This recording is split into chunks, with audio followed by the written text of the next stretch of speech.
I'll go talk to my brother, so you go buy me a coffee in the meantime." Understood. A man named Gary, who was in the midst of an affair with my wife Nancy at our house, claimed he was a mafia. I was taken to Gary's gang and, as ordered by Gary, I ran to buy coffee. However, as soon as I handed over the coffee, Gary's face twisted in anger. "You think you can get into our gang with this cheap coffee? Don't underestimate the Hawthorne gang, old man." I'm sorry. As I apologized, Gary threw it at me. Hearing Gary's loud voice, the gang members came out to see what was happening. As soon as they saw my face, they turned pale and started apologizing to me.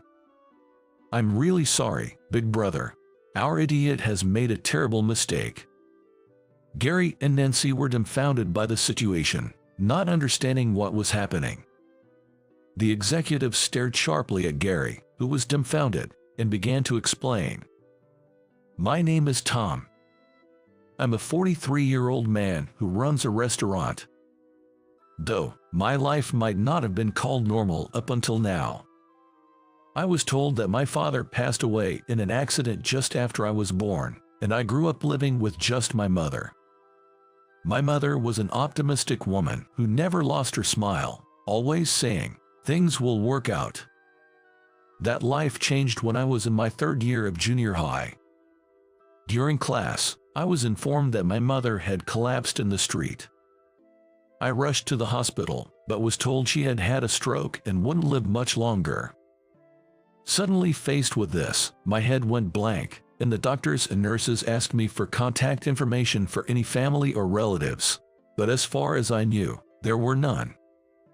I had been told that my parents eloped and got married after a grand love affair, and there were absolutely no relatives from either side of the family.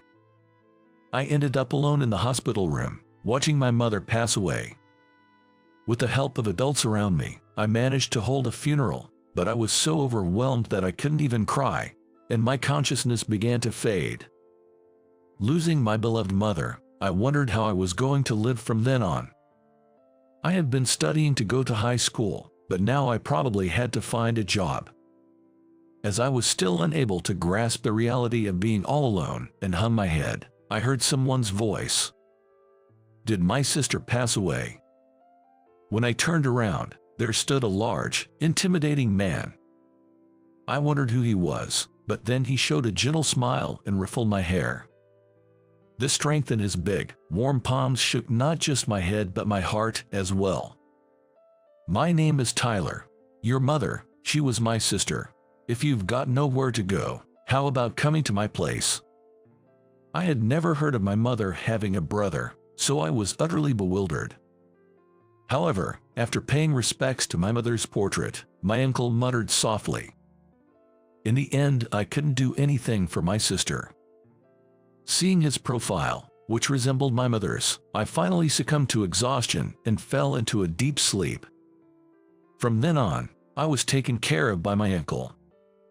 Arriving at my uncle's house, I was surprised to find it was a luxurious mansion, complete with a pool and opulent chandeliers. I'm not a good man. That's why my sister left home and cut ties with us. I'll let you stay here for a while, but it's up to you to decide what you want to do. I couldn't agree with his words at all. How could a man who went to such lengths for me, a nephew he had just met, be anything but good? Seeing my expression, my uncle continued. Listen, I'm a mafia. To the society, I'm nothing but a nuisance. If you don't like it here, you can leave any time. I'll provide for your living expenses, so don't worry. Despite his gruff words, he looked me straight in the eyes and spoke his mind. I wanted to believe in this man. I want to stay here. All right, I couldn't do much for my sister, but I'll take care of you until you're on your own. Later, I learned that my uncle and my mother's father, my grandfather, used to be the head of this gang. Growing up in a noisy household, my mother tirelessly protected my younger brother, almost like a second mother, always taking care of him. However, as my mother grew up, she became troubled by her status as the daughter of a gang leader and eloped with my father, who had no connections to that world. My grandfather was furious that my mother had run away and disowned her. But my uncle, who was close to his sister, secretly had people look for her afterward. My uncle knew where my mother and I were living a few years ago, but by that time, he had already become the head of the gang himself. He didn't want to show us that he had become the kind of gang leader my mother had hated enough to flee from.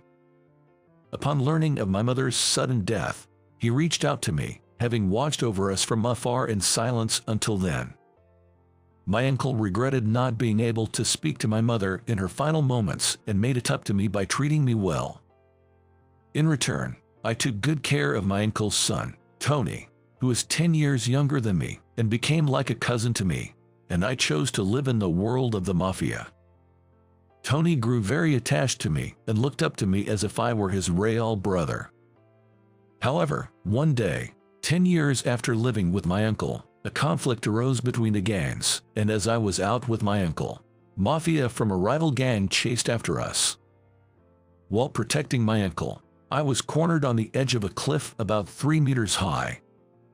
To protect my uncle from the men about to attack us, I instinctively jumped off the cliff holding him.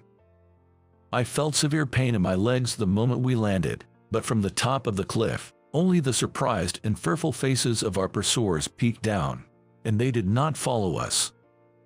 Thus, I saved my uncle from danger, but my legs suffered critical injuries. Since my uncle is a mafia, we couldn't go to a regular hospital for treatment. I'm sorry. It's my fault. It's not your fault, Uncle. I'm just glad you're safe. In the end, I was left with after effects, and my legs no longer function properly. I have no trouble walking slowly, but standing for long periods or moving over long distances is challenging.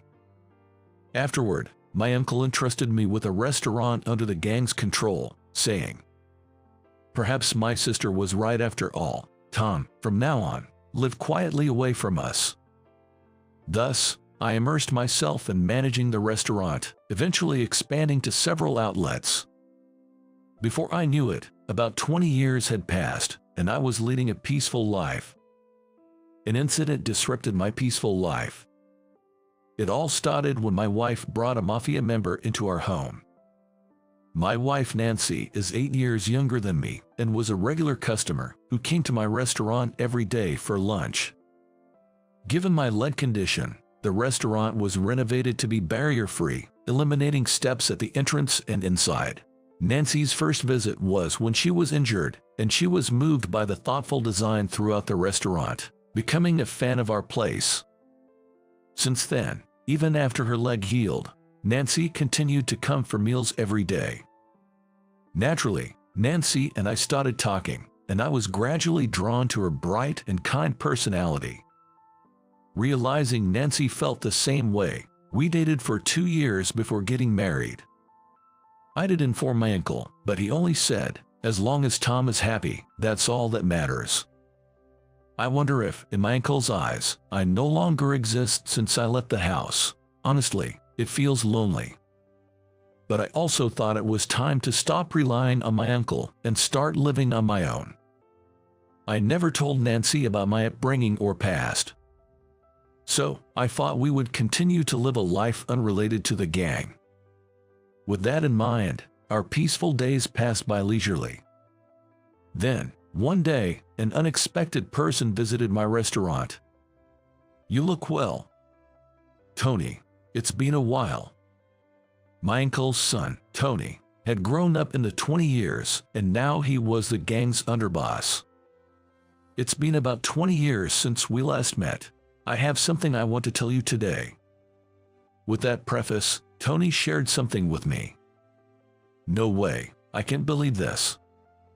"It's up to you to decide what to do next. I'll be going now." I was too shocked by what I had just heard to move. But somehow, I managed to move my unsteady legs and see Tony off. Then, Tony showed a timid expression, like that of a small child.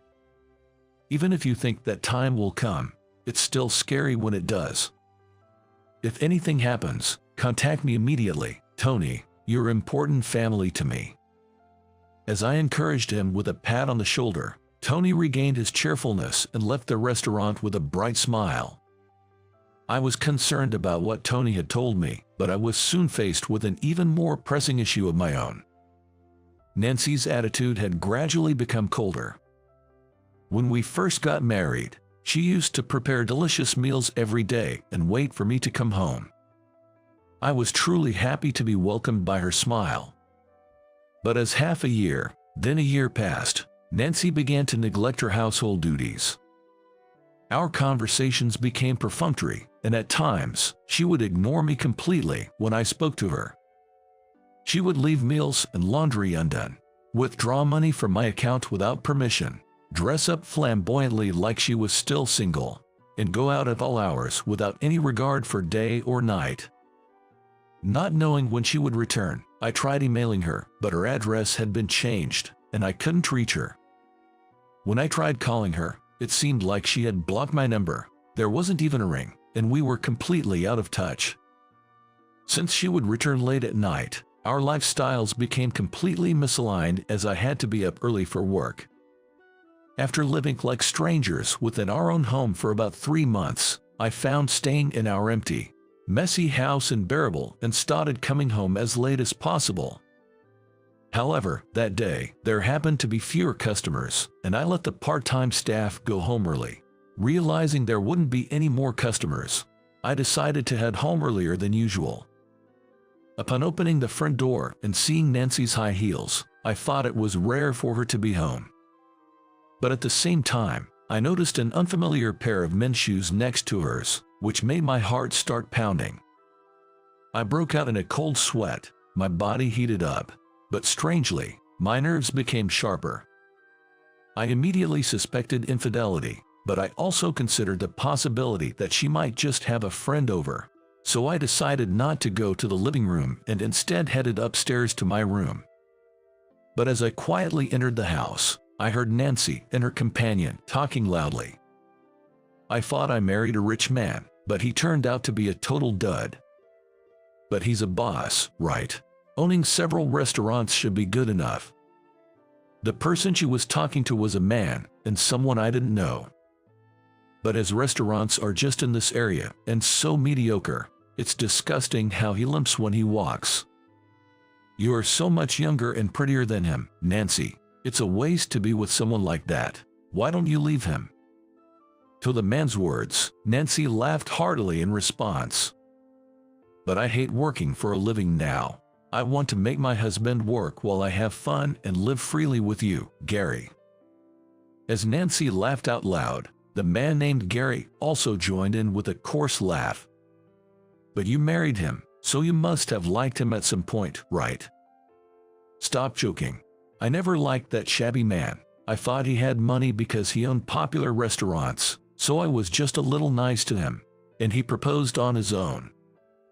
Hearing Nancy's words, I felt a deep, cold weight in my chest. I had never imagined that Nancy thought of me in such a way, even though we had been together all this time. What a terrible woman. Using your partner's wealth while cheating on him with me. I've been getting bored, so I've been completely ignoring him, waiting for him to bring up breaking up. I'm planning to squeeze as much money out of him as possible for alimony. This was the gist of Nancy and Gary's conversation. In other words, Nancy had planned this from the beginning, marrying me for my wealth. Shocked beyond words, I stood frozen at the entrance, listening to their cheerful conversation. But I couldn't just keep listening forever. Before I knew it, quite some time had passed since I entered the house. Feeling that I needed to settle this, I bravely stepped inside and flung open the living room door. Hey, I need an explanation for this. This scene that unfolded before me was exactly what I had anticipated. Nancy was in the midst of an affair with a man named Gary. Surprised by my sudden appearance, Nancy just kept muttering in shock, "Huh, why are you here? How long have you been home?" While Nancy was visibly shaken, Gary, on the other hand, looked at me with a defiant smirk. Hey, you are supposed to knock before entering, man." With a smug grin plastered on his face, Gary casually moved away from Nancy. Seeing Gary's composed demeanor, Nancy seemed to be influenced by him as well. Forgetting her earlier panic, she calmly adjusted her hair and retorted with a defiant look, "What do you mean? It's exactly as you see. Is there a need for an explanation?" At their attitude, I felt even heavier in my heart. "So, it's true. You never really loved me from the start." "Love? Of course not. Why would someone young and cute like me get close to an old man like you?" She burst out laughing loudly. "Did you really think you were loved all this time? You must have been very happy in your delusion. I just wanted to marry a rich man because I didn't want to work." After saying that, Nancy deliberately snuggled up to Gary. "When I was looking for a suitable marriage partner, I found you, who looked like you could be easily deceived. You own several restaurants, and I thought I could ingratiate myself with you, especially since you have a physical disadvantage. Nancy here says so too. Stop deluding yourself that you were loved. Just pay up quietly and get lost."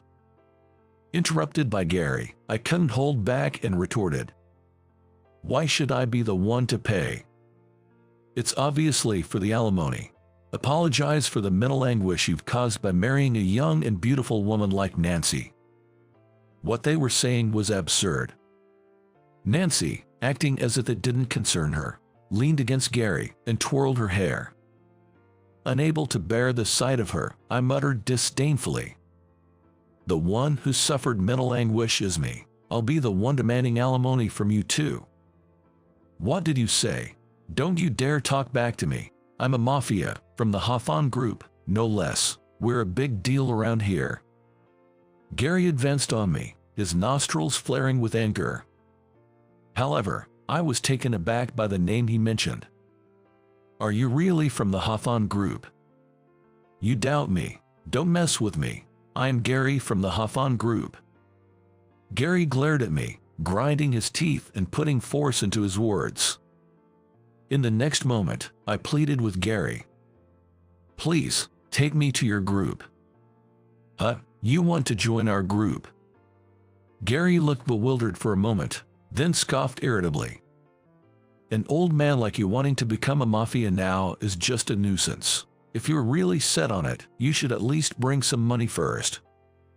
"I'll pay, but first, could you take me to the Hawthorne Group?" By this time, I had completely forgotten about Nancy.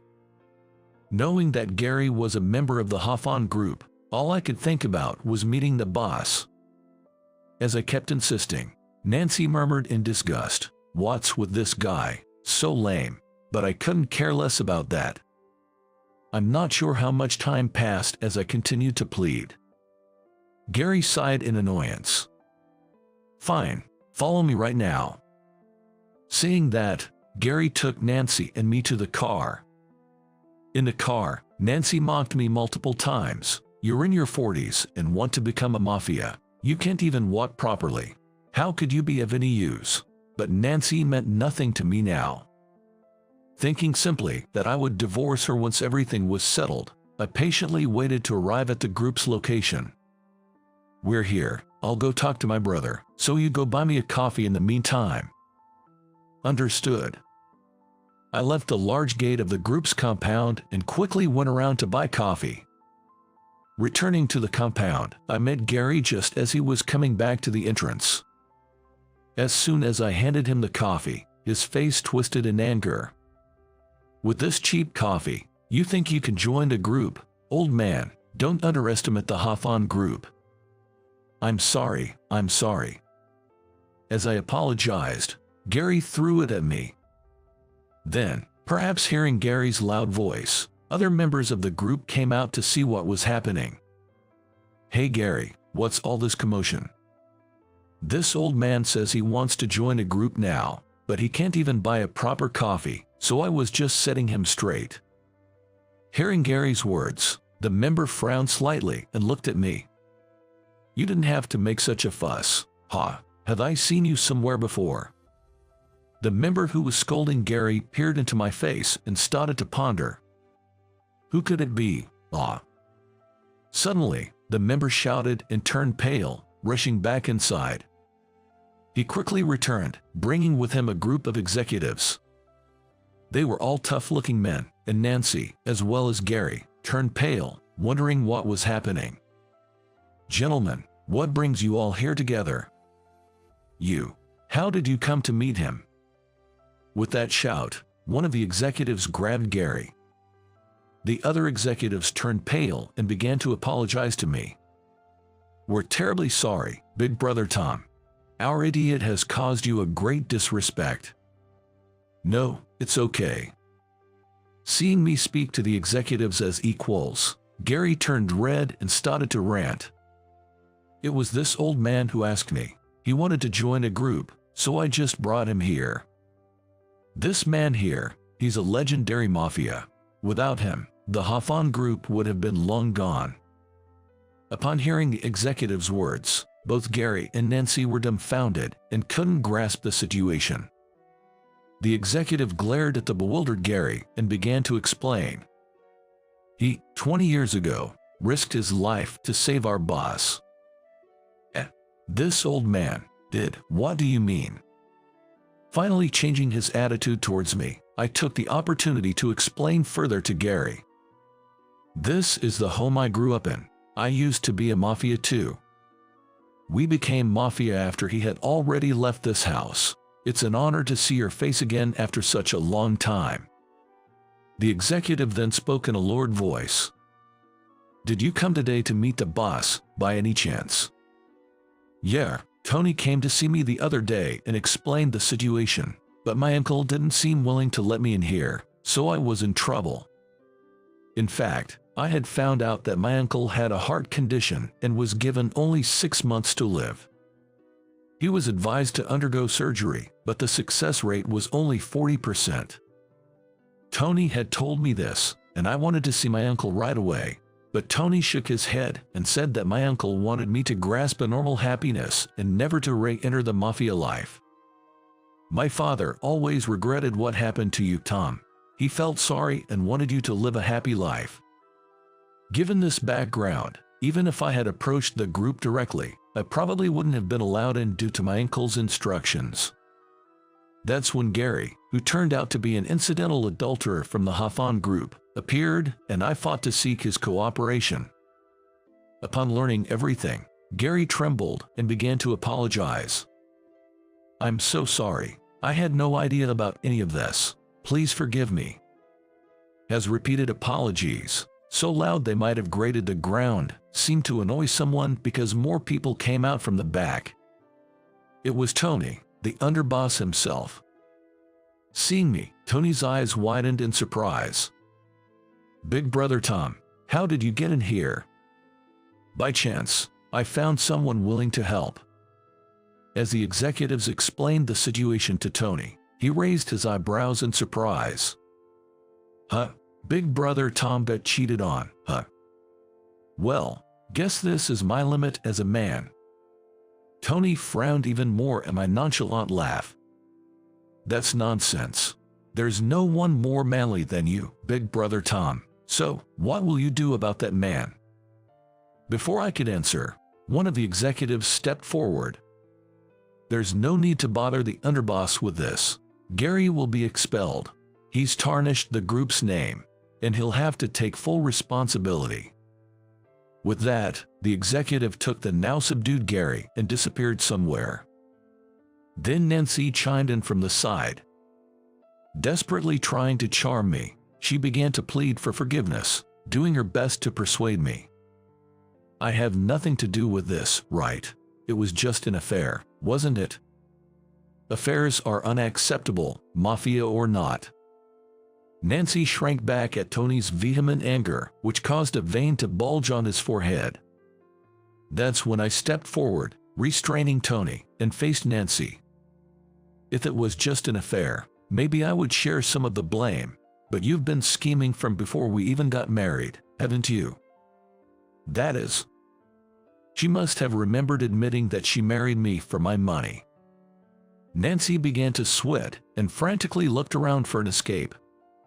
But you also hid the fact that you came from a mafia background. That makes us even, doesn't it? Certainly, it was wrong of me to hide my past, but you were trying to deceive me for money. Isn't that much worse than hiding being a mafia? At my words, Nancy just hung her head and started to cry quietly, unable to respond. That's when Tony stepped in. You really did a number on Tom, didn't you? Don't think you'll get off easy for this. The calmness of his voice somehow made the silence even more pronounced. Ever since our uncle fell, Tony had been effectively running the organization internally as the de facto leader. Thus, Tony's words carried the weight of a leader's, and everyone obeyed. Take her away. At Tony's command, the members took Nancy away. I later received the divorce papers, but that was the last time I saw Nancy in person. I'll leave the rest to you. Leaving those words behind, I started walking towards my uncle's room. My uncle was lying in a large room, quietly closing his eyes. Uncle.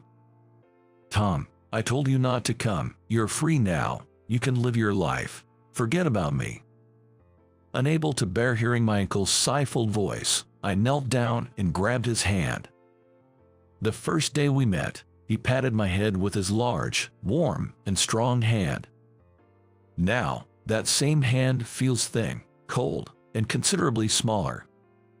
Uncle, you once said you regretted not meeting my mother before she passed away. That's... My uncle seemed to choke on his words, reminded of his own past statements. I gripped his hand tighter. I would surely regret it if I didn't come and see you. That's why I came. I'm living freely. You got me there. My uncle replied with a hearty laugh. And so, I decided to stay by my uncle's side, from his hospitalization through to surgery. On the day of the surgery, Tony and I went to encourage him, and the surgery was a success. Now, he's slowly regaining his lost strength and spending his days peacefully. Afterward, Gary was excommunicated and lost the right to use the organization's name. Without the ability to return to a normal life, he wandered from job to job until his funds ran dry. When he applied for welfare, it was denied due to strict laws against organized crime. Eventually, without any money left, he had to beg for loans from associates, and unable to pay the interest, he went bankrupt. As a result, he's apparently being made to do physical labor at sites related to the organization. He works to the point of exhaustion every day, gradually paying off his debt bit by bit. As for Nancy, it seems she was forced to work in a nightclub. Due to embezzlement from her affairs and the substantial debt she accrued for my alimony, she reportedly works tirelessly from morning till night without a day off, serving customers. Because of the exhaustion, she aged rapidly. Although she's still in her 30s, she looks almost 50. Once her appearance deteriorated, she was relegated to cleaning, being worked to the bone. As for me, my uncle was finally discharged from the hospital, and we held a celebration at the organization. Having been away for 20 years, I could see how much my uncle had aged, and it brought a lump to my throat. Thank you for saving me. I'm truly grateful you took me in that day. Expressing my sincere gratitude, my uncle just nodded deeply without saying a word. He decided to pass the leadership to Tony, and he retired.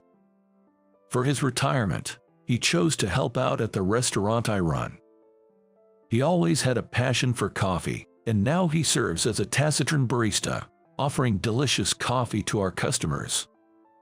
Sometimes, Tony visits the shop between his duties, and we compare coffees, enjoying satisfying moments. I plan to continue repaying the kindness my uncle showed me in the past and live peacefully.